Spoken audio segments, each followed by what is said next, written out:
Minecraft is a sandbox game that takes place in an infinite world full of variety, but in this video I'm going to be surviving in a different kind of sandbox. Over the next 100 days, I'll be surviving in this desert-only world. Without access to basic resources like trees, I'll need to think outside the box in order to progress. Along the way, I'll be attempting to max out my gear, defeat the dragon, kill the wither, build a massive base, and restore life to this desolate land. Upon loading into the world, I spawned right into a village. Oh, you gotta be kidding me. As you can imagine, this was a very lucky start, because playing in a desert-only world meant that I couldn't really punch a tree to begin my journey. So I punched the closest thing to a tree that I could find and began looting the village. The second house had a crafting table in it, and this was essentially the key to my survival. You see, villages may have a bunch of hay that's free for the taking, but without a crafting table or the means to craft one, you can't turn it into food. Lucky for me, I now had one, and was no longer just a man stranded in the desert. I was a man stranded in the desert with bread. I took note of some of the surrounding structures and then went for a swim. Basically, I just wanted to show that these big bodies of water that may look like oceans aren't actual oceans. There's no kelp, no fish, no squids, and that's because the entire overworld is classified as a desert biome. Returning to the surface, I collected some more hay. Grabbed my crafting table, some sugarcane, more hay, and noticed this funny looking building at the back of the village that looked like 3 houses squished together. The next thing on my agenda was to sacrifice the iron golem. It was a slow process, since all I was equipped with was my stubby fist, but it was an important step because I could use the iron to craft my first pickaxe. From there, I looted a couple more chests around the village, ate some bread, and set off in hopes of finding a cave. Now, the main thing that I needed a cave for was iron, but I also gathered some stone, and some coal along the way. The main purpose of this trip was to get enough iron to solve my wood problem. And once I had the 4 I needed, I went back up to the surface, only to be met by a skeleton. Having nothing but a pickaxe, I wasn't about to risk this world to fight it, so I ran away, returning to the surface, and then the lava pool next to the village where I could execute my plan. So my goal is to go to the nether and get wood there. Of course, that's dangerous, and it could potentially backfire quite badly. But that's the main way that we're going to progress here. And so I crafted up the flint and steel, went to sleep to prevent mob spawns, made the bucket, and then proceeded to create the portal. It's not the most efficient portal you're going to see, but I don't make them like this very often, and I definitely didn't want to mess it up. Once it was finished, I cleaned up a bit, grabbed my bed, crafted a stone axe, picked up the crafting stations, and went through the portal. On the other side, I was greeted by the exact biome that I wanted to see. Being in a warped forest, I was safe to collect as much wood as I needed. The only thing that I had to avoid was looking at an enderman, and not getting burned by the lava fall that just surrounded my portal. I continued collecting wood for the next couple minutes, stopping once I had a full stack, and went back to the overworld, where I used my last iron ingot to make a shield. And I actually had a pretty decent setup at this point. Having my new shield gave me the confidence to return to the cave, this time with the intention of going deeper. My new goal being to get a full set of iron armor. Wanting to avoid fighting any mobs, I crafted up some doors to try something different. Underwater mining.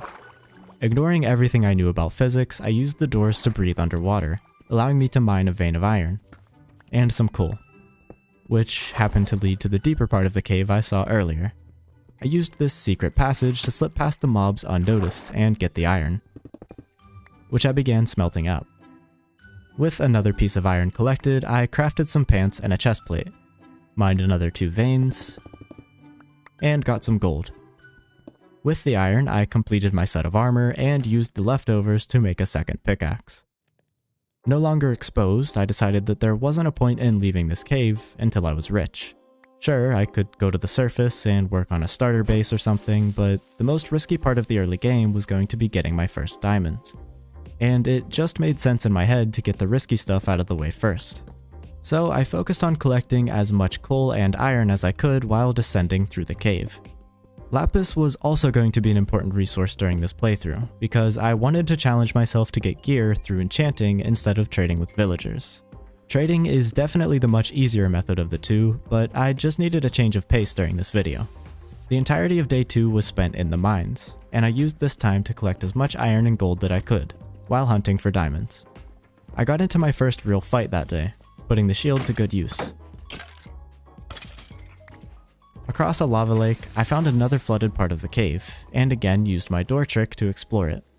It was here where I found my first diamonds, getting 3 from the first batch and 1 from the second. But 4 diamonds wasn't going to cut it. I needed at least 5 for a pickaxe and enchanting table. So I continued my exploration until I eventually stumbled into some more. There turned out to be 3 here, and a lot more lapis in the area. In another flooded part of the cave, there were 3 more diamonds, one of which flew off the cliff and I was too lazy to chase it. But worry not, there were more shiny blue rocks to find, and with my total now at 11, I decided to continue the search. Nearing the surface, I found more coal, and just as the sun was beginning to rise, I too would rise out of the ocean, not too far from my starter village. I decided to swim out to the ruined portal I saw, stealing the gold block from the top and some random loot from the chest, like this piece of obsidian, fortune 3 gold pick, and a golden apple. Scouting out the next village, I noticed that it had an animal pen. This would be very important if it had cows in it, as that would give me a source of leather for all the bookshelves I was going to need for the enchanting table. Unfortunately, the pen belonged to a horse, and the chests in the village gave me nothing more than some extra bread. So I continued on to the next one, where I found a blast furnace, and a library, which meant that I could skip the leather and go straight to the books. Was it ethical? No. But was it more ethical than breeding cows just to kill them for leather? I'd like to think so. Crafting up a questionable stone hoe, I began stealing the village's food supply, as I figured the best way to cripple a community was to take out their source of knowledge and their source of sustenance. Leaving another village in shambles, I continued my journey, finding a new one. My plan was to either find a village with a pair of cows in the animal pen, or find another library. Just one more would give me enough books for my enchanting table. Unfortunately, this village had neither of those things. On my way out, I found a ruined portal that had 3 gold blocks, but not much in the chest. I used the oak wood I got from the mineshaft to craft myself a boat, and set off into the unknown. I stopped once the sun had set to again skip the night. There will come a point where I'm more established that I don't need to sleep much, but in these early days I didn't want to take unnecessary risk. This next village had sheep, which weren't cows, so I stole a blast furnace and set sail for the next. In this one I found bread, and more importantly books, which meant I now had enough for level 30 enchantments. So at this point it was just a matter of figuring out where I wanted to settle down and build my base. Making my way toward the pillager outpost, I found a lava pool, and decided now would be as good a time as any to get the obsidian I would need for the nether portal and enchantment table. I collected enough for a 3-wide portal because symmetry. It was already night again, so I made it not night. When morning arrived, I decided that the pillager outpost probably wasn't worth checking out just yet, and instead went over to the village. I know it probably doesn't make sense that I'm still looting villages, but one thing that I didn't mention is that there's actually a chance to find oak saplings in blacksmith chests, so I figured it would be worth checking them out while searching for my future base location. Speaking of, what I was looking for was a large flat area with some structures nearby. And while I had found a few spots that were decently flat, none were large enough for what I had planned. I found my first blacksmith in the next village, and while I wasn't quite lucky enough to get a sapling, I did get 2 iron picks, some extra bread, and a few iron ingots. Then I was on my way again, and I won't bore you too much with all the walking. Just know that I eventually made it to this village, where I found a second blacksmith, this one having a surprising amount of obsidian and some diamond horse armor. Across the water from it, I found this area here, which met all of my criteria. It was flat, large, and had a pillager outpost and a village within walking distance. So I decided that this area on the bottom would be the build site of my endgame base, and for now, I'd build my starter base on the hill overlooking it. So I took a moment to clean out my inventory and had what I hoped would be the final sleep for a while. To help make sure that was the case, I began spawn-proofing the area, placing torches in a grid-like pattern with 6 blocks between them. During the process, it actually started to rain. Except this is the desert, of course, so it just meant today was going to be a little darker than usual. which I really didn't mind since it made it easier to see where I needed to place torches. I continued placing them into the night until I had a decently sized area that was spawn-proof. Then I could safely begin working on my base. After witnessing a rabbit do what rabbits do best, I made my way into the nearby sandstone cave to begin collecting materials. As I was lighting it up, I walked right into a mine shaft with a cave spider spawner. Luckily, I was quick enough with my torches to prevent them from spawning, and I realized that this might make for a decent XP farm in the future. I did a little more exploring, placing torches and killing mobs as I went, and decided to try replenishing the coal I'd used on all the torches, starting with the Fortune 3 gold pick I found at the ruined portal. It didn't last that long, of course, but I figured it was the best use for it since I couldn't mine diamonds with it. Back at the entrance, I began collecting the sandstone I would need for my temple. I wasn't sure how much I'd need, but I kept mining into the morning of day 7, when I had gathered almost 7 stacks of sandstone. I turned said sandstone into cut sandstone, and began building. I didn't need this base to be too big, just big enough to store my items and crafting stations. I could focus on building something cooler once I had better tools. By sunset, the outside was finished, and I began working on the entrance and floor, replacing the sand with cut sandstone. Once it was done, I started moving my things inside, placing the crafting area on the left side and the storage on the right. And I'm not gonna make you watch me organize this mess. I placed in those blast furnaces I stole and decided that I wanted to have tunnels underneath the base, kind of like the catacombs that some pyramids have, just way less cool. I made a stone cutter to complete the crafting area, and tossed a stack of iron ore into the blast furnaces since my pickaxe wasn't looking so good. Using some ladders, I dug out the first of the tunnels. The main purpose of this one was just to connect it to the cave that I was getting my sandstone from, because I guess it was just too difficult for me to walk outside to get there. Once the tunnels were connected, I was officially one step closer to never needing to see the sun again. From there, I worked on making the tunnel 3 blocks tall, because if there's anything that I dislike more than the sun, it's hitting my head on these cramped walkways. Once that problem was solved, I carried on mining sandstone for a while. What this sandstone was for, the world may never know, but it was a nice relaxing break. Next up, I wanted to build my nether portal, which I also wanted to put in the tunnels so it wouldn't take up half my base. Once I had dug out a big enough area, I placed it in. Made some new tools, and crafted the enchantment table, which was the main reason I wanted to go back to the nether. I didn't want to use all my wood on bookshelves for it, so it was time for round 2. I couldn't decide if this spawn was luckier or unluckier than the first. Sure, I was right next to a fortress, but I wasn't sure if that was a good thing yet. I took out a few blazes at the spawner near my portal, but I didn't want to push my luck, and when this magma cube dropped some magma cream, I took it as a sign that I should make some fire res potions before going for the rest of the blaze rods. So began the hunt for nether warts, which didn't take too long. I took the soul sand too, so I could start my own farm back at home. But I still hadn't gotten what I had come here for in the first place: wood. Looking around, I was able to spot a couple of warped forests in the distance, but I didn't really want to risk traveling that far, so I followed a tunnel through the mountain which led me straight to a crimson forest. I played ping pong with a ghast for a while until he got bored. Cool. Then began bridging over the gap with the sandstone I mined earlier. Turns out it was useful after all. On the other side, I built stairs down to the ground, and I could finally reach it. But not without going through this guy, who I learned could kill me in 3 hits. So I played to my advantages: running and smartness. With that guy out of the way, the forest was mine, and I started chopping, dispatching hoglins when needed, until I had 30 logs, which I believed would be enough for the bookshelves. I was almost back to my portal when I was cut off by a couple of wither skeletons.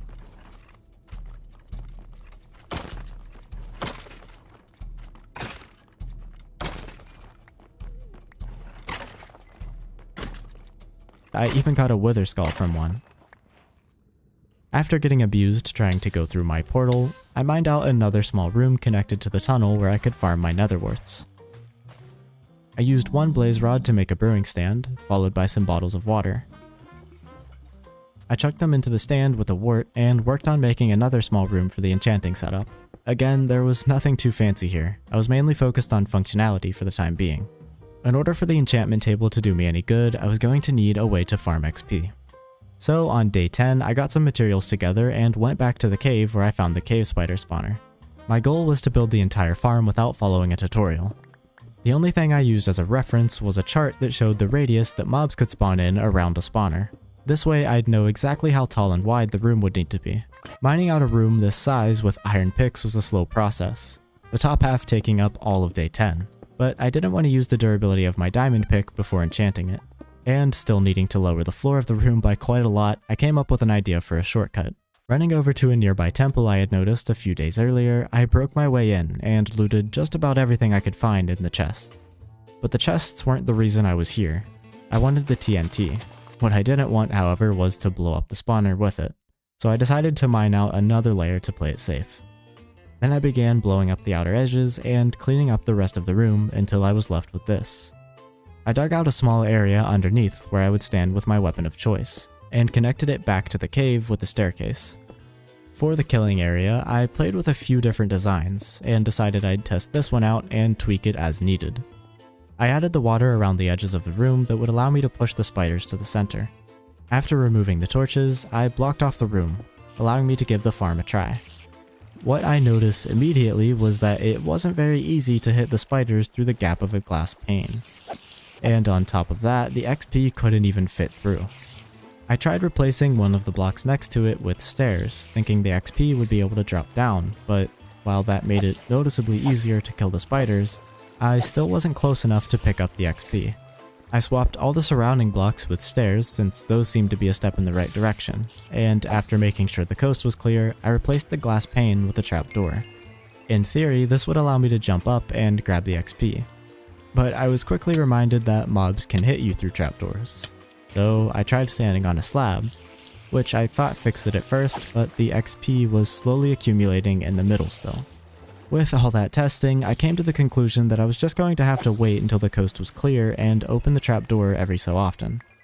Band-aid fixes applied, I spent all of day 13 farming XP, and at the end of it, I reached level 32. Happy to be doing anything other than swinging a sword for a while, I reorganized some of my items, giving stone-related blocks their own chests, and then I was ready to do my first enchanting. Of course, the first enchantment I always go for is Fortune 3, but that wasn't an option, and none of the other enchants were worth taking, so I had to refresh them. I put a level 1 enchant on a throwaway iron pick, and then this happened. Yes! Luck. No way. After almost an hour and a half building the XP farm and using it, it was a huge relief to have it actually pay off like that. I didn't wait long before heading into the cave to test it out. Really, I just wanted to mine anything that I could find with my new fortune pick. Diamonds being the main goal, of course. Little did I know that it would actually be 3 days until I returned to the surface again. Normally, I wouldn't mine all the coal that I'd find, but I had to keep my supply up for torches so you guys would actually be able to see what was going on. For a while, all I was finding was coal and iron, with the occasional mob fight, per usual.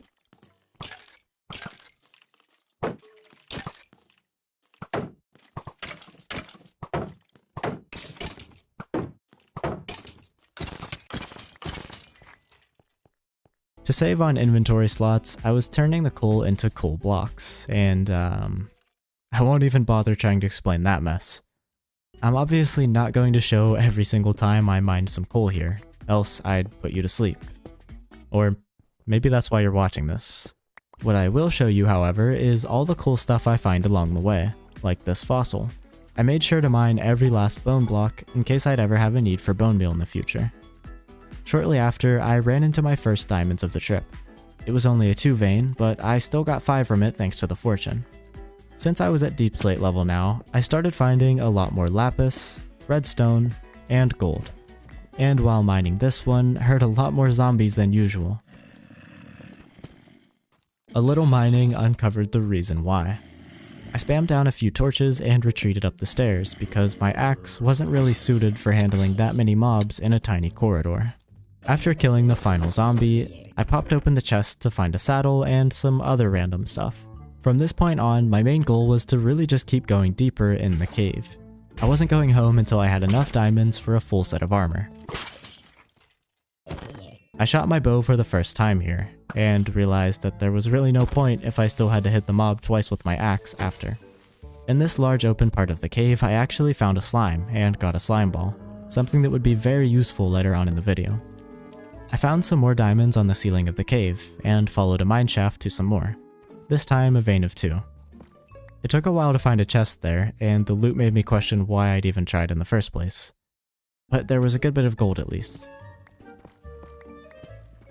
These 2 skeletons were clearly just a couple of boneheads, and I found their home soon after. The loot was actually a lot better with this one, giving me melon seeds, diamond horse armor, and a name tag. Approximately 6 minutes, 30 seconds, and 11 milliseconds later, I found more diamonds. Followed by some more diamonds, and some more diamonds. I was still short by a couple though, so the hunt continued into day 17, where I found another 2 batches of diamonds guarded by this guy. And with the most unlucky rolls of fortune, those brought my total from 23 diamonds to 30. This meant I could finally go home. Surprisingly, I managed to find a way back to the surface without digging. It just took 10 minutes. But home turned out to be just around the corner, and I've gotta say, not a bad haul. I crafted up the full set of diamond armor, totally not almost crafting 2 pairs of pants, and combined the extra diamonds with the one from the first trip, which I intended to use for tools. I wasn't impressed by the first batch of enchants, and decided to just take a chance on the Unbreaking 3 chest, hoping it would roll nicely. I was actually very happy with Fire Prot on the chest. I know there's a lot of people who would want regular protection, but you don't wear a chest plate much once you get an elytra, and being able to throw on a piece of Fire Prot armor is a game changer if you fall into lava. I took a power 4 enchant on my bow as well. For now, I put everything into my storage since I didn't really have the XP to fully enchant anything, and I generally try to avoid using my first set of diamond until it has Unbreaking. Since XP was the major bottleneck right now, and my cave spider farm just didn't drop very much, I brewed some fire res potions and collected everything I would need for a simple gold farm. The problem was, I needed a large flat area in another waste biome, and there just wasn't anything like that around me. This spot across the lava looked like the best area I was going to get, so I began mining a tunnel over. Once I got a bit closer, I had to build a staircase down, but there wasn't really an easy way to do that, so I did a cannonball. On the other side, I built the staircase up so I could get back, and boxed in all the lava falls to keep them from spreading. This is a really simple gold farm design which basically just tricks the zombie piglins into falling down the pit, where I can kill them with my sword. The farm was ready for action on day 20, meaning all I had to do was lure them in. At first, the farm seemed to be working great. The XP felt a lot faster compared to the cave spider spawner.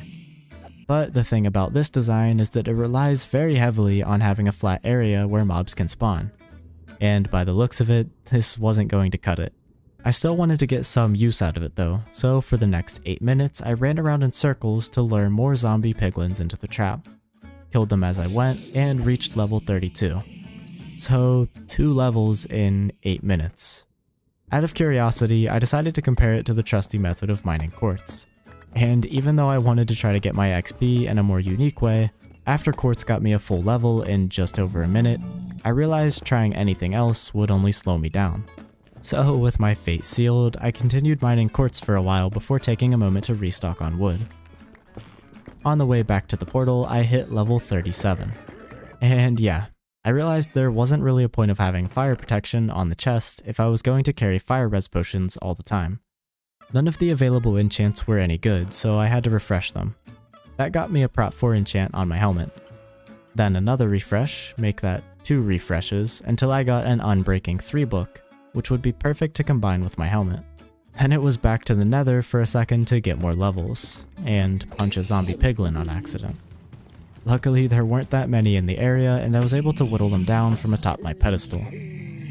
Soon after, I hit level 33, and went back home to cash in. Starting with Protection 4 on my leggings, which also rolled Unbreaking 3, and then a Hail Mary attempt with this Unbreaking 3 enchant on my bow that actually gave me Power 4, meaning I'd be able to combine them for Power 5 later on. And you'll never guess what I did next.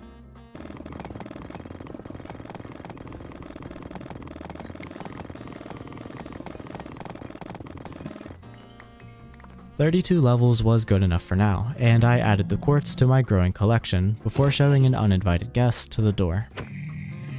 The first batch of enchants weren't too good, but the second gave me infinity, which I don't normally take, but since I didn't have access to mending, or arrows for that matter, I decided I'd roll with it for this playthrough. Now that I had all the pieces to a great bow, I could finally put them together to create something usable.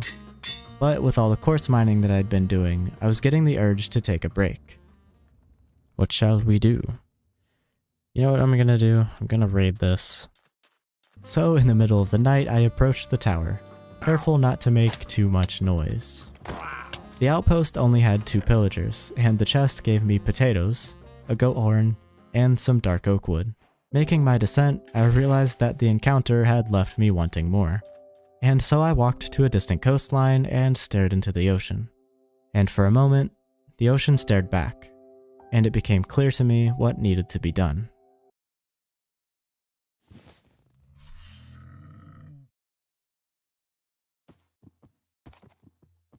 With my new friend safe at home, I was ready to move on to the next step here, which was to collect enough ender pearls for the dragon fight. And I figured the best way to do that was to travel to a warped forest biome. I knew exactly where to go, because I noticed this little area of warped forest here while bridging over for the gold farm. Something I also wanted to work on was getting my levels back up, since my armor still needed some work. I also got this advancement somehow. Back in the warped forest, I worked on trapping my first enderman, which dropped a warp nylium block. Now the thing about this warped forest was that it was really small, so I wanted to try digging upwards in hopes of running into a larger area. But that never happened, so if I wanted ender pearls, I was going to need to find a new one. On the way, I continued working on my levels, mining quartz and gold this time. Exploring behind the gold farm, I came to a dead end and decided to try my luck mining through the wall. If you remember from earlier, I spotted another warped forest straight ahead from my portal. That was the one I was trying to find, and when I heard an enderman, I knew I had made it. Thankfully, this one was way bigger than the last, and I was able to start working on those pearls. There was also another fortress nearby that would make for a good place to farm wither skeleton skulls, but I had different priorities right now, like fighting the Houdini of Enderman. But I bet him he couldn't do that twice. The rest of the day, I worked on killing Enderman, ending up with a total of 6 pearls at the end. Day 25 was a lot of the same. After a few Endermen though, I found a piglin I could trade with using the gold I'd been mining. And with any luck, he'd give me some pearls to help speed up the process. After a few minutes of trading, I dropped down to make sure nothing despawned, and sorted through the loot. I got 5 pearls from the guy, and with the last ingot traded,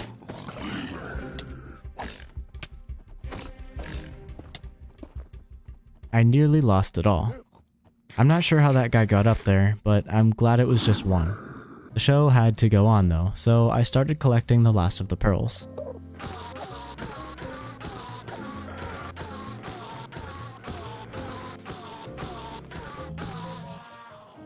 It took me the entirety of the day, but I got quite a few extra to be sure that I wouldn't need to come back. So I was going to finish mining some of the quartz that I missed in the area when I made a mistake. And I might have been fine just turning around and fighting the Enderman here, but it was going to take me just as many hits to kill him as it would take him to kill me. So it was lucky that I still had a boat placed here. After my second near-death experience of the trip, I was ready to get out of here. It took me a while to actually find the little tunnel I crawled out of. On the other side, I did some more quartz mining with the hopes that I'd have enough levels to finally finish those armor enchants when I got back. I got into a little scuffle back at the fortress, but I just popped a fire res potion to get me through it. Crafting up all the quartz, I almost had a full row of blocks now. Down in the enchanting room, I got myself a second pick so I wouldn't need to waste the fortune one on random blocks anymore. And for the second enchant, I got this sword. Next was protection 4 on the boots, but since they were also missing on breaking 3, I had the choice of re-rolling those or the helmet. And since the boots had an extra enchant, I chose the helmet. I didn't get any luckier than the first time, but you can't win them all. Having all the pearls now, the next step was to collect the blaze rods, which just so happened to be a great way to get the XP back. I chose to break the spawner and move to a different one though, because I didn't like that it was so close to my portal. The new one being in a closed off room meant that I could clear the blocks around it for better spawn rates, so I worked on that while farming them. At this point I had more than enough blaze rods, but I stayed to kill a few more until I was level 33. This way I'd have enough for 2 level 30 enchants. I'm gonna go for another reroll. I know it's a little bit crazy, but we need unbreaking on this.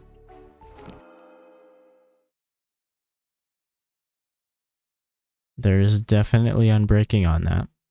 There was no way to live up to the last enchant, so this chestplate ended up being a little useless. But I couldn't complain. Out of every XP farming method I had tried so far, killing blazes was by far the most fun. Mining blocks can be relaxing sometimes, but it gets a little repetitive after a while. Running around and hitting things was a nice change of pace, and possibly even more efficient. I got to level 33 again, and re-rolled the chest another 2 times. The first was a dud, and I wasn't expecting much from the Prot 3 enchant, but I knew I had to keep this. The only thing that still needed work was the boots, so I restocked my potions and returned to battle. I don't have much to talk about this time, so here's a little time lapse of me getting back to level 33. The only thing I was waiting for was feather falling, that way I could combine the 2 pairs of boots. But both rerolls gave me Depth Strider instead, so I just decided to recycle the table until I was guaranteed feather falling, thinking that would save me time in the long run. Eventually, I had the option of feather falling 3, and I just took it. After combining them with my other boots, my armor was fully decked out, and I figured I might as well finish the bow while my levels were already low. I marked down my cords in the chat and was ready to look for the stronghold. With the ender eyes leading me to the water, I had no choice but to leave my camel behind. I decided to put him on the island so he wouldn't escape, and so began one of the most confusing moments I've ever experienced. I don't know if I entered the Bermuda Triangle here or something, but my sense of direction was just nowhere to be found. After that complete embarrassment, I continued the journey via doggy paddle. It ended up being further away than I was expecting, but I eventually narrowed it down to somewhere in this ocean, and swam down to one of the underwater caves, where I continued digging into a new cave, which eventually opened up into this massive room where I spotted the exposed library. The enchanted books weren't too great, but everything else was nice. And the portal room turned out to be just around the corner. I didn't really expect to be ready for the dragon fight this early, but I guess only having a desert biome didn't really hinder me much after all. I did a quick rundown of my gear in case you wanted to see it for some reason, and went in.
The XP from the dragon brought me up to level 67, and I was ready to get my elytra right away. I pillared up and did the trapdoor trick, and on the other side, spotted an end city right away. One with an end ship as well. Next was the part where you bridge over death, and then mine more blocks so you can do it again. I was really hoping that this wouldn't turn into one of these moments, but I was okay. I grabbed some more blocks to use as scaffolding, and chose to enter the city the way it was intended instead of pillaring up. I took out the security guards and parkoured my way up to the top. I wasn't planning on focusing too hard on the shulker shells since I don't usually end up using that many, but I was going to need to clear the place out anyway, so I grabbed whatever dropped along the way. In the first chests, I found a free shovel, some gold ingots, and a mending pickaxe. I used one of the chests to craft a shulker box and started clearing away up to the end ship. There wasn't anything exciting in this chest, but that was alright because I still had the ship left. After bridging across, I broke through the bottom of the ship, took out the shulker, and got the elytra. In the chest, I found some iron and a chest plate with fire breaking 2. Yeah, sometimes I can't read. With everything loaded into the shulker box and the dragon head claimed, I used one of the few rockets I had scraped together and pearled through the gateway. On the way back, I remembered to grab the egg, and was then reminded how dumb of an idea it was to break my bed and bring it along. Having just 5 rockets left meant I wasn't going to be able to make it the whole way home, and after realizing how fast the durability of an elytra goes down without unbreaking, I decided not to use it anyway. So I settled for a nice jog under the night sky with a side of annoying phantoms. They weren't actually that bothersome since I could use the membranes to repair my elytra. That being said, they're still my least favorite thing in the entire game. Since I had a membrane now, I equipped the elytra to give myself a much needed boost over the mountain. I'd made it most of the way home by sunrise, but began taking my time so I could collect all the sugarcane I found along the way. With my camel retrieved, I made it back to base, still collecting all the sugarcane, and bringing my total for the trip up to about 3.5 stacks. I crafted as many rockets as I could make, and then combined that elytra with the extra Unbreaking 3 book from earlier, and used a membrane to repair it. The next thing on my agenda was to create a mob farm. For the materials, the main thing I was missing was building blocks, but now that I could insta-mine sandstone, collecting those was a breeze. And before long, I had mined out a big room and filled the entire shulker box. All that was left now was to collect trapdoors and carpet, so I went into the nether, where I caught a second skull, and I didn't even have looting yet. Over at the Crimson Forest, I collected all the wood I was going to need for the trapdoors. I was here for around 10 minutes before I had what I thought would be enough. Putting a blaze out of its misery, I returned home, and thought about exactly where I wanted to put this thing. Building it over the ocean would mean I could build it slightly lower than I could over the land, so I opted for that, swimming out to some small islands not far off the coast. The first step was going to be removing all the sand that was above sea level. I could have just spawn-proofed it, which looking back would have been a lot faster since I couldn't insta-mine sand, but after spending all day digging, I came up with an alternative method of just flooding the entire thing. That still took half the night, but at least I could finally begin building. After pillaring up to the desired height, I began branching off to build the killing platform. Then the collection system. And the drop chute, mixing in some chiseled sandstone so the entire thing wasn't just one texture. At the top, I began building the base of the spawning platforms. This area would have water around all the edges to catch the mobs and push them into the center as they fall down. I'll leave a link in the description to the tutorial for this design in case you're interested. However, I will warn you that if you have redstone, you're probably much better off building a design that utilizes dispensers and water buckets to push the mobs off the platforms, as farms like this one that rely on mobs just walking off the platforms on their own are way less efficient and not really worth your time, especially if you make a mistake and need to rebuild an entire layer. But I'm not trying to hate on this farm design. If you need an early game farm, this one will do the job. I was just dumb and decided to build it in the late game because I was too lazy to craft redstone components. After placing in the trapdoors on the final layer and opening them all up, I had to make a quick trip back to the base and into the mine, so I could use the string from the cave spider spawner to make wool and carpet. So I guess it turned out to be useful for something after all. Placing the carpet in the middle was a matter of personal preference. It prevents all spiders from spawning, which was perfect for me since I already had a spider farm and didn't need them clogging this one up. So I placed the final few layers of the wall and added the roof, sealing it all off. With the water placed in, torches removed, and fence gates opened up, the farm was complete, and it was just a matter of waiting. It took a little while for the farm to get started, but at least it was working. The XP, however, was getting stuck in the hoppers, so I placed some slabs over it and then removed the row above instead. I also noticed I forgot to place torches on the roof, and that definitely wasn't going to do the wraiths any favors. With the roof fully lit up, I was ready to start using it. But this is when I realized just how slow it actually was. The problem wasn't that mobs weren't spawning, they just took forever to leave the platforms. But at least I had a source of gunpowder. I farmed up mobs for the next 20 minutes straight to see how much loot I could get. So there went the rest of day 37 and most of day 38. By the end of it, I had enough gunpowder for 4.5 stacks of rockets, which would be enough to last me a while. Taking a minute to decide what exactly I wanted to do next, I changed my mind about not trading with villagers. The thing is, I could find tools and armor with mending in end cities, but I wasn't going to be able to get it on an elytra without the help of villagers. Before I could start trading, I was going to need a way to get emeralds. The easy method of trading sticks wasn't really going to work well here since I couldn't actually grow trees. But that was fine because I wanted to mix things up anyways, so instead I was going to plant a massive field of sugarcane. I did a quick enchant on my shovel so I'd be able to flatten out the area as needed. The area in question was the spot just across the river from my temple. And the first order of business was to unite the two rivers. I mean, it just looked like they should have been connected to begin with. Moving on to the sugarcane field, I wanted to use the most efficient layout possible. And by planting it in this pattern here, I could have the perfect sugarcane to water ratio of 4:1, while still utilizing every block of space. The main downside of this being that placing the water was going to get more difficult the further inland I went. And I was going to be going very far inland. I don't know how I got so invested in this, but I ended up spending an hour and a half planting this sugarcane. Almost 5 days straight of working on this sugarcane field. And to be honest, I don't even know how to narrate over this part since it was just the same thing the entire time. One thing I do think is interesting is how you slowly get faster as you do repetitive tasks like this. You start out not really knowing what the best strategy is, and then you figure out little ways of improving as you go. And before you know it, you're practically a sugarcane planting robot who created this monstrosity. And we're not done yet, but I had to interrupt it to show myself rescuing the allays from the outpost. With how dense this field was, it was really difficult to see the drops after harvesting it. So having allays to help was a game changer. One of the zombies I killed that night dropped a carrot, which meant I might finally put all my gold to use, in the form of golden carrots. But for the moment, I was still very much focused on this sugarcane. The following night, I took some time to test out my new piercing arrows, and managed to get a music disc that I was most likely never going to listen to. Day 43, I finally finished the farm, having enough leftover sugarcane to fill an entire row. After dropping the allays off at their fence post, I crafted up a couple lecterns and used the dirt I got from my cave to bone meal those carrots I found. I continued farming them until I had a few stacks and used some gold to turn them into golden carrots.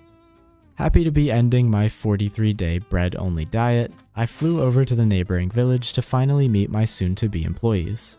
After causing 4 of them to lose their jobs, they had no choice but to come work for me, and thus the process of refreshing trades could begin. In a couple minutes, I got my first useful trade, but I wasn't taking anything except mending books for my elytra, which probably meant I was going to be here for a while. It wasn't long before the sun was setting, and I decided to sleep since I couldn't do any trading during the night. Day 45 was a day full of trade refreshing, and sadly it wouldn't be the last. But that's just how trading is. Sometimes you get what you're looking for in a couple of minutes, and other times it takes you a couple of hours. Once night had arrived, I realized that I didn't want to waste any more time sleeping, and instead spent the night at the mob farm. Day 46 was different though, but only because it was cloudy. The villagers were still just as uncooperative. For anyone curious of what my other options were for getting a mending book, there was also a chance I could get them from fishing or stronghold chests. I didn't think either of those would be any faster than trading though, so if I wanted my elytra to actually be useful, I really didn't have a choice but to grind this part out. The rest of the trading for the day was unfruitful, and I again returned to the mob farm, trying to make the most of the night. Thankfully, after 3 minutes of trading on day 47, I finally got a mending trade. Before I could buy it, I needed to trade for a bookshelf to get the book, but after a few paper trades, I finally had it. Back at base, I added it to the elytra, and did one more big harvest of the sugarcane field, this time so I could load up a shulker box with everything I would need for rockets. Once it was fully harvested and the allays finished retrieving the drops, I was able to fill half my shulker box. What I did next was turn all of it into paper and use some to top off my rockets. Next it was time to go back to the Nether, but not for what you think. My goal was to create a portal that would allow me to get to my stronghold faster. To actually use it though, I would need to light it. So I had to stop back at my home for flint and steel, but then I was ready to test if the cords I had were actually right.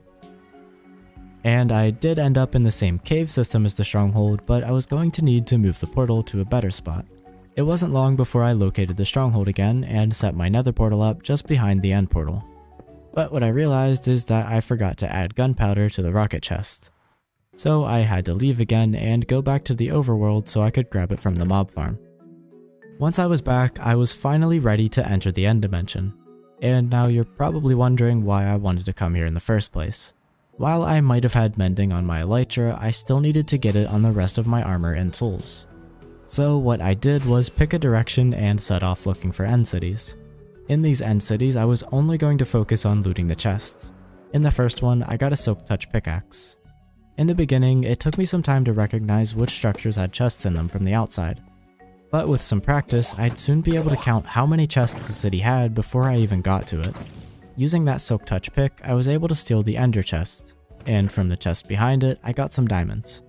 Now, this end city looting ended up taking about an hour, so I'm not going to go through every chest I got. Instead, I'll just show you the ones that had something important in them. At the second end city, I got a diamond chestplate with mending on it, so that was one of the 4 mending pieces acquired. Unfortunately, the next few cities didn't have a whole lot, but I eventually came across an end ship that had a smite sword and a second chestplate with mending. The pants also had mending, but with fire protection on them, so they weren't really usable. Another chest in the same stronghold gave me a decent pair of helmets, but again, the fire protection had to ruin the mending. On the bright side, I was getting a lot better at looting the end ships now, not even needing to go inside to loot the chests. I was getting better at looting the other buildings as well, grabbing the chests from above. This one had frostwalker boots and a nice pick, as well as a good helmet in the chest across from it. In the next end city, I got an efficiency 5 mending shovel. The one after that, another mending shovel. And of course, by now the diamonds were starting to pile up. I figured this sword would be a good one for the string farm if I ever ended up using it again. Speaking of good swords, I finally got one with mending on it, along with some mending pants that were ruined by fire protection yet again. A little later, this looting 2 sword was a nice find since I didn't have looting at all yet. At this point, I was really starting to add to my shovel collection. These boots had mending, but blast protection. Luckily, short after, I found these pants, and while they had cursive binding, I was willing to wear them, but only if I couldn't find some without binding by the end of the run. I might not have been having the best luck with the mending armor so far, but the tools were going well. Eventually, I got my hands on a mending helmet with protection 4, meaning the only piece I was missing was the boots. In the very next end city, I found them, as well as a pair of mending pants that didn't have binding, which was good because I tend to prefer pants that aren't super glued to my skin. On day 52, I was back in the overworld. I ended up needing to fly the whole way back to base since I still had my bed with me. But once I was back, I repaired my elytra at the mob farm and began deciding which pieces of armor I was going to combine to make the final set. These 2 shulkers here held all the end city loot in case you wanted to see. I combined my boots first, and that was when I realized how expensive this was going to be. The pants were next, followed by the helmet, but for the chest I was going to need 34 levels. I also wanted to see what the pickaxes were going to cost me, and yeah, there was a lot of XP to be farmed. I decided to craft up an anvil that I could bring to the mob farm with me, and started farming. But after 5 minutes had passed, I was only level 14, and this was taking way too long. So I started collecting some sandstone so I could add some more layers to the mob farm. I wasn't sure how much that would actually help it, but at this point, I would take any small bit of improvement I could get. After 5 minutes, I had enough sandstone to fill an entire shulker. But I was also going to need some wood for the trapdoors, so it was time to go back to the nether and over to that warped forest biome. This warped forest biome is where I would spend the rest of day 53. I didn't just want to get enough wood for the trapdoors, I wanted to get enough to last me through the entire playthrough. In the end, I had just over 6 stacks, and went back to the farm where I finally removed the sand pillar I used to build it.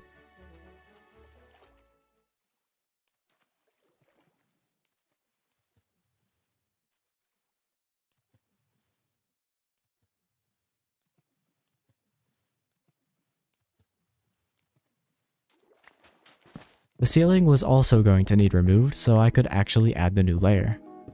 Once the walls were in place, I decided that I was going to try something a little different with these layers. Instead of having individual 3x3 platforms, I made 3 larger ones to increase the spawning space. I wasn't sure if this would actually be an improvement over the last design, but at the very least, these extra layers would improve the farm overall. So I didn't exactly have a whole lot to lose. Platforms completed and phantoms defeated, I grabbed some string from the base and made carpet to keep the spiders from spawning. And then I repeated that process another 2 times, adding a total of 3 new layers to the farm, and more than doubling the amount of spawning space. Giving it a test run, it was definitely much faster than it was before, and I did manage to get to level 23 and put mending on my fortune pick. But going from unbearingly slow to okay still wasn't doing it for me. So what I ended up doing was crafting another anvil and heading into the nether, where I dug straight down with some ladders. Once I got to Y13, I began digging. My goal here was to try and take out 2 birds with 1 stone. I figured I could begin looking for ancient debris, and in the meantime, mine all the quartz I found along the way to get XP. With the pickaxe always needing mended though, that second goal may be harder than I originally thought. Regardless, I was still going to need the ancient debris, and so, for the next hour, I mined out a massive network of tunnels, mainly using the chunk border method to find enough for 5 ingots. Back at home, I had a total of 20 ancient debris, and I also mined a lot of quartz too. But as you can see, the majority of the XP went toward mending the pickaxe, so I still needed levels. On day 59, I went back to the nether so I could mine more quartz for XP. This time finding it on the surface to minimize the pickaxe repairs, which at first there were quite a lot of. It took a while to repair the damage from the ancient debris mining, but once it was finally full durability, I could actually start farming levels. I also collected whatever gold I ran into along the way, as I was starting to stockpile quite a lot of it, and I thought I might be able to use it later for a beacon. I encountered another Houdini that day, this time taking the form of a ghast. I think it's a little crazy how much XP mining quartz gives you compared to other things. Like, I invested several hours into building my cave spider farm and mob farm, and the XP I get from those just isn't even comparable to the quartz. But at the end of the day, I needed to get the XP one way or another, and that included killing piglins if necessary. Once I was level 34, I could finally do this. That's the chest plate. Whoa.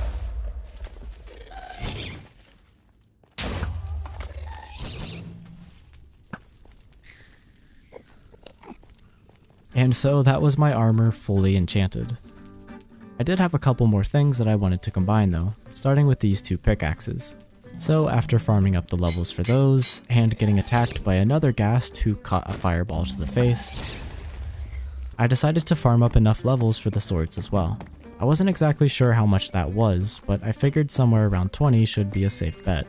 To play it extra safe, I ended up going the whole way to 24. After making it back to the portal, I turned all the gold I collected into blocks, and grabbed the 2 swords, which only ended up costing 14 levels. Placing all my quartz into a shulker, I now had over 1,000 blocks. I can't say I had any plans for actually using any of it, but it was worth it. Here I combined 2 shovels into a perfect one with my leftover levels. Having my enchantments figured out, it was time to put that ancient debris I mined to good use. The only thing was, I didn't have a smithing template yet, which meant I had to go raid some bastions. And I managed to find one pretty much instantly. They caught me trying to steal the gold though, so I had no choice but to use force. I was going to be relying on my bow quite a lot here, because there was no point of getting up close and personal with the brutes. That was only going to make things unnecessarily dangerous.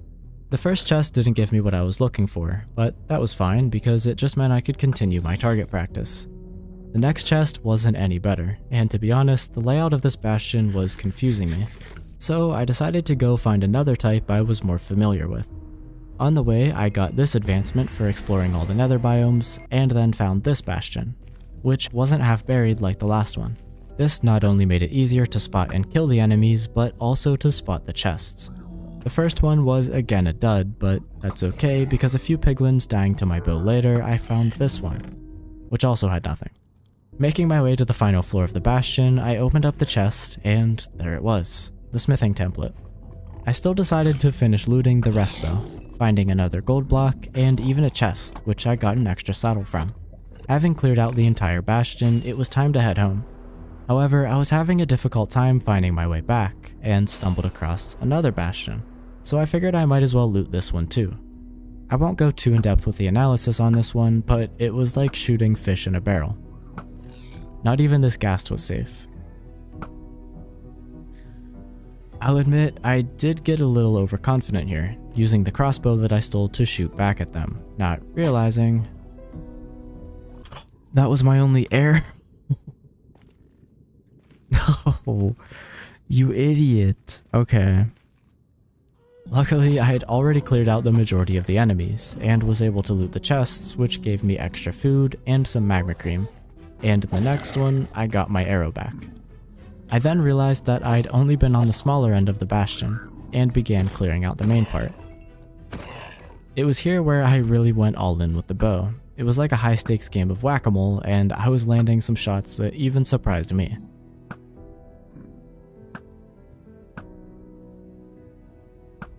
From the first chest, I got a bunch of free food. Then it was back to sniper training until I had cleared out a path all the way down to the bottom of the bastion. Here I destroyed the magma cube spawner and cleared the rest of them out so I could loot the chest in safety. Getting some thorns pants, a netherite ingot, ancient debris, and another smithing template. I noticed another chest off to the side, but it turned out to have nothing. Just after leaving that bastion, I ran straight into another, and since I was having so much fun, I gave this one a go too. I won't bore you with all the sniping this time though, since it was basically identical to what I did with the first. I will still show off some of the chest loot though, and this moment here, which I found really funny. From the main chest, I got some netherite scrap, a netherite ingot, a smithing template, and some other random loot. On the other side of the bastion, I grabbed this chest here, which didn't really have much. Now I was actually ready to go home, and I wasn't going to let anything else distract me along the way. It was a bit of a pain to find my way back since I couldn't remember where I came from, and that led me to just digging through walls in the right direction as a last-ditch effort. I eventually found the first bastion though, and from there I knew the way back. It seemed I'd been followed though. And finally, after all that preparation, I could at last upgrade my gear to netherite. Taking what I had mined out of the furnace, I crafted up all the ingots, upgrading all 4 pieces of my armor first. And with what was left, I did the sword and both my pickaxes. Taking it a step further, I used the armor trims I found in the end cities to decorate it a bit. And it might not be a look that I would typically go for, but I thought it fit the desert theme quite nicely. That night, I gave it a little test run. So with the grind of upgrading gear behind me, I could finally begin working on those base plans I mentioned earlier in the video. And it wasn't because my current base was too small. I could easily fit everything I needed in there. It just wasn't as impressive as I'd like. So my plan was to build a massive pyramid in the space across the river. Of course, that was going to require a lot of blocks. So I pulled up my calculator to figure out just how many I would need. I was planning to build a 101 by 101 pyramid, meaning I'd need to get at least 10,201 blocks, which when rounded up comes out to about 6 shulkers of blocks. And the block of choice was of course going to be sandstone. Well, technically cut sandstone, but close enough. I wasn't sure if my 2 netherite picks were going to be enough to mine that many blocks, but they ended up making it the whole way through to the end. It only took about 6 minutes to fill up the first shulker, and just overall this went way faster than I expected, taking only half an hour to get all the required resources, and only using up 1.5 picks worth of durability. In the end, I had accumulated just under 6 shulkers. Before I moved on to the building, I wanted to make sure my picks were repaired again. Now, thanks to my super fast farm, it only took an entire day. So that was day 67, basically non-existent. But day 68 would be the first day of the building. That is, if I could get the area flattened in time. The whole area underneath the pyramid didn't necessarily need to be flat. That would have taken forever. I just needed some space for the frame. Turning all the sandstone into cut sandstone, I put exactly 101 blocks into my hotbar, the exact size I wanted each side to be. This would make it impossible for me to make a mistake, which is good because a mistake with the frame could lead me to needing to break and replace thousands of blocks later on. Filling up my hotbar again, this time with one less block since the corner was already in place, I worked on placing in the second side. The floating bits on this end of the pyramid could be filled in with extra blocks later. After that, I just worked on placing the last two sides, taking us into the night. And here's a sneak peek of just how big this thing was going to be. Then it was just a matter of placing all the remaining layers, a process that would take 3 whole days. To make it easier for myself, I put on a podcast. To make it easier for you, I created this time-lapse. So what you're watching is about an hour worth of block placing. During the nights, the mobs were a little annoying, but once I got up to the higher layers, they seemed to prefer spawning underneath rather than on top, which seemed very convenient during the building phase. After I had finished the entire build, and took a minute to appreciate how cool it looked, I realized I now had a pyramid full of mobs. So I went back to base and grabbed stuff to make torches. This way I could spawn-proof the whole thing. But this was going to be no easy task. I began by getting a torch placed directly in the middle, and just as I did with my old base, I placed a torch on every 7th block in a grid. And the mobs didn't exactly make this an easy process. But after 20 minutes of placing torches while being assaulted by mobs, I had the main parts of the pyramid spawn-proofed. All that was left was the craters and caves, and once those were lit up, this place was actually safe.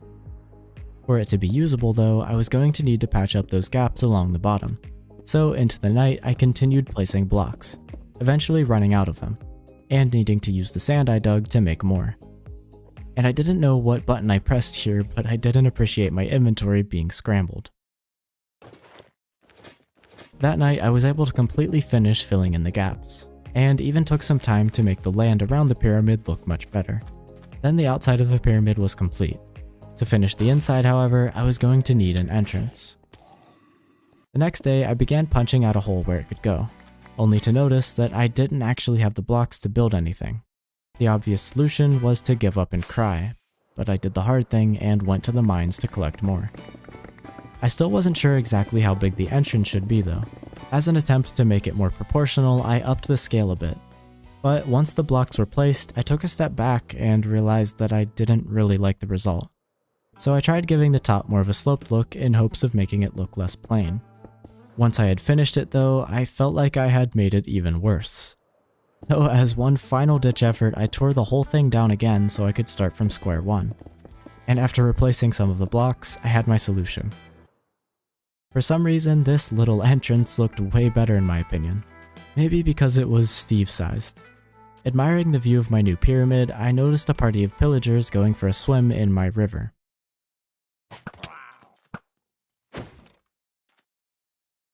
This guy was going to come in handy later on in the video. But for now, I needed to figure out what I was going to do with the giant pyramid I just built, because the inside was pretty boring looking. The best thing I could think of was to replace the entire floor with grass. Having just spent the last 75 days surrounded by nothing but sand, I figured it would be cool to bring some life into the desert. To my knowledge, the only places I could get dirt from were villages or caves. Since the villages only had small patches of it, going with the caves seemed like a no-brainer, even if that meant fighting all these extra mobs. Because of the way Minecraft pyramids work, I knew I was going to need just about the same amount of dirt as I did with the sandstone. So I brought the same 6 shulkers, and I wasn't planning on stopping until they were full. Obviously, collecting this much dirt was going to take a lot longer than the sandstone did, because I actually had to go out and find it. So, in case you're wondering how long it takes to dig 10,000 dirt when caves are your only source, the answer is approximately 1 hour and 45 minutes. And that's not including the 15 minutes I spent repairing the shovels. So yeah, 5 in-game days spent digging dirt. With my sanity hanging on by a thread, I finally filled up the 6th shulker. After returning home, I realized I now had to place all that dirt, and I figured the simplest way to do that was placing all of it on top of the sand. This way it would automatically look natural without me needing to think too hard about it.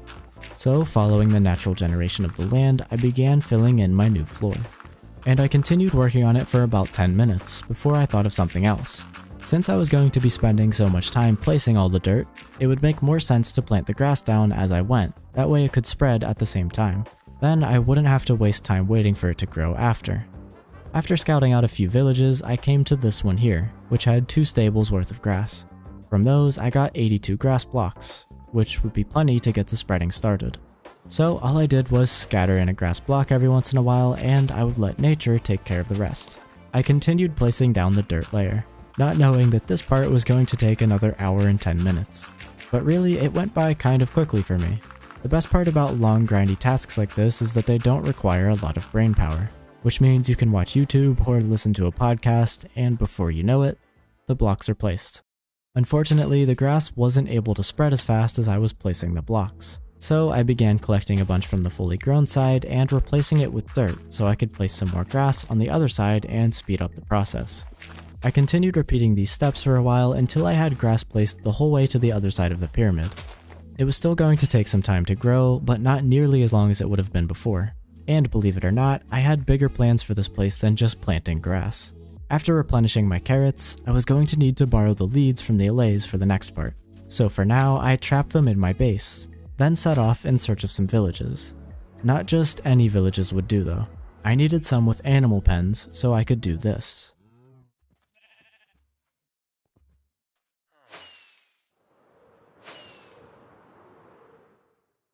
Well, not that, but surely the second attempt would go smoother.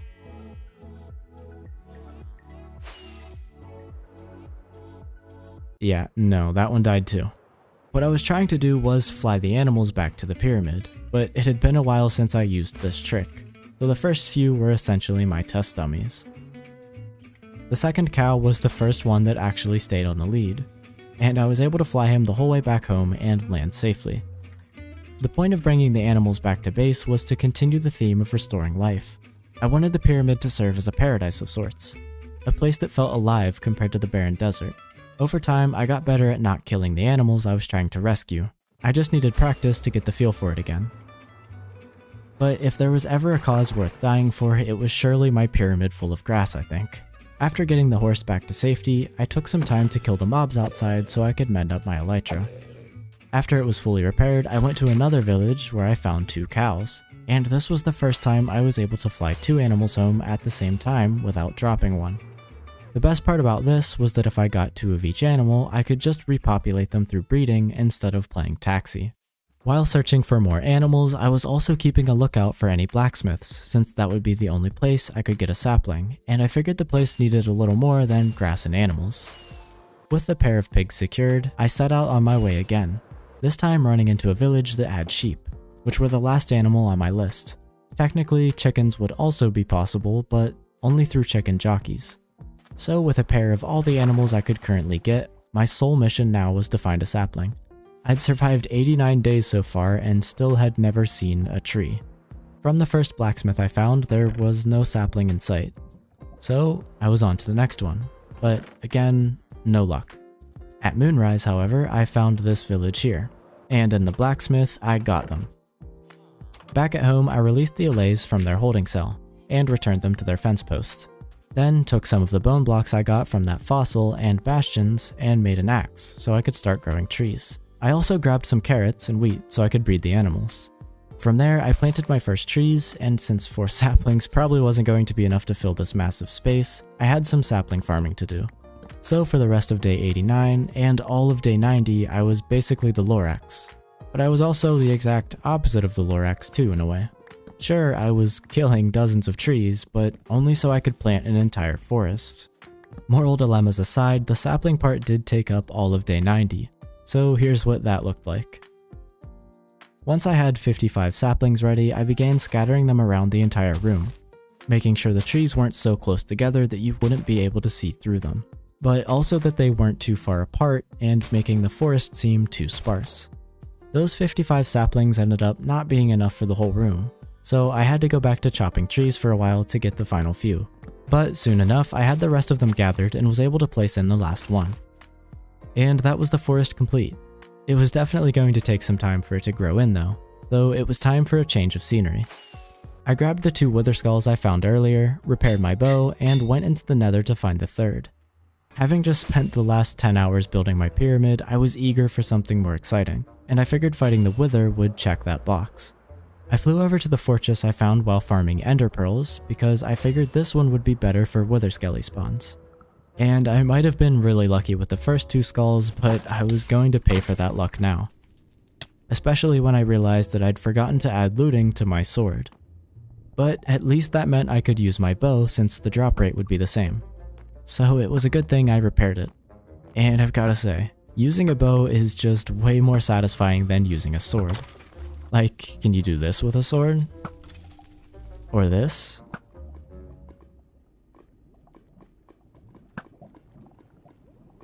Alright, perhaps it's a little less satisfying when you can't actually land any of the shots. But when they are hitting? It took about 10 minutes total for me to get the 3rd skull, and when I didn't even see it drop. But watching it back now, it was from the one that died to my thorns chestplate. With the skulls collected, I was ready to go home. Returning to the overworld, I crafted up a bunch of gold apples for the fight. And if you're wondering where the apples came from, I got them while planting my forest. Earlier on while exploring, I came across this huge basin. I totally didn't have to Google the definition of that word. This would be the perfect place to serve as the arena for the Wither fight, and with the day half over already, I couldn't waste any time. The first couple arrows just phased right through the Wither without doing any damage. But once they actually started hitting, I began lowering its health pretty quickly.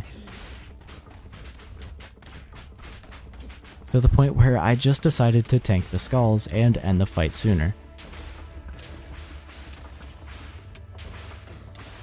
I kind of regretted that though after a few hits and fell back to top off my health.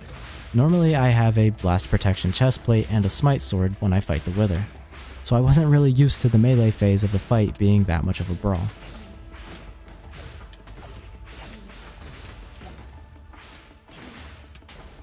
It was still relatively easy nonetheless, and it wasn't until after I grabbed the Wither Star and took a look around the place when I noticed just how much damage it did to the arena floor. So I guess it was pretty lucky that I didn't fall into any hidden pits. But what was important was that the Wither was defeated. Back at home, I crafted up the beacon, which I wasn't actually ready to use yet because I wanted to make it out of gold, and I was still missing 36 blocks of it. So what I did was create another brewing stand so I could make a bunch of night vision potions. After harvesting my nether warts and part of the wall, I had everything I needed to brew them up. I made 12 total, which would give me 72 minutes of night vision. After finding a cave that looked like it would have potential, I popped my first potion, and this would give me the benefit of not needing torches, as well as allowing you guys to see much better. For 36 gold blocks, I was going to need 324 ingots, which comes out to just over 5 stacks. So I had a bit of mining to do. This bit of mining ended up taking a half an hour, but at least it wasn't as repetitive as building the pyramid was. And that's because there were plenty of mobs trying to interrupt my mining. I even got challenged to a 1v1 duel, which I handled quite nobly. And I was having fun outplaying skeletons. Totally outplaying skeletons.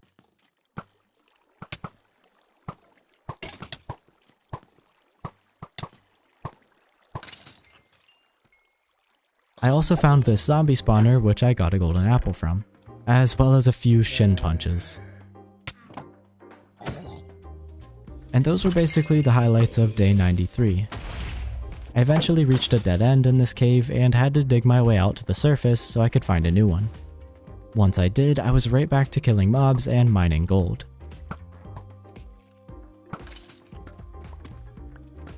Just a few minutes later, I had filled up all 6 stacks in my inventory. I returned to the surface in the middle of the ocean, and when I got home, I loaded the gold into the blast furnaces and waited for it to smelt. That trip got me 48 gold blocks, leaving me with an extra 12. I did think about placing the beacon on top of the pyramid as one of those gold caps that they have sometimes, but I didn't think that would look very proportionate given how big my pyramid was. And there was also a chance that it wouldn't have enough range to reach the ground from there, so I just placed it on the inside. I chose resistance and regen for my buffs because I was probably going to need them for what I had planned next. On my way out, I had to deal with some guests who must have been drawn in by the giant beam that was now shining into the sky. I'm not sure where they all came from, but in their midst was a chicken jockey, and I thought if I could get the zombie off, I might have a chance at adding chickens to the pyramid. So I killed the creeper that was following us and led it to the center of the room where I got my first chicken. He wasn't as excited as I was. With day 96 beginning, I was running out of time to put my beacon to good use. And what a better way to do that than starting a raid. For that though, I was going to need to get a villager first, so I crafted up a boat and returned to my old friends at the village, where I selected this lucky gentleman. Luckily, iron golems aren't equipped with the ability to defend against kidnappings, so I was able to slowly escape to the sea, where I got this nice view of my pyramid. I dropped the villager off on the shore so I could grab a couple looms to lure him inside. Once I got him to the middle, I made a small room under the beacon where he'd be safe, and trapped him inside. For some reason, before starting the raid, I decided to take some time to breed the animals and repopulate the place. Even though I had pairs of every animal aside from chickens, it still felt pretty empty in here. It was at this point where I started looking for that chicken that I had rescued earlier. But after scouring the entire base, I couldn't find him. So I took a second to do some googling, and what I learned was that chickens from a chicken jockey don't lay eggs and can actually despawn. So my one and only chicken was gone, but at least my herd of animals was growing. To grow it even more, I spent the next 5 minutes breeding them, in hopes of making the place feel more alive. Once I was satisfied with the population, it was finally time to fight that raid. And so the hunt for pillagers with banners began. I wanted to do the most difficult raid possible, so I was going to need to kill 5 of them. For that, I just continued the pattern of clearing them out and then flying away to let them respawn. After a few battles, I had officially been turned into a porcupine, but I was able to find the second raid captain. And in the night, I got the 3rd, 4th, and 5th. But before I could start the raid, I found this guy, and I knew what needed to be done.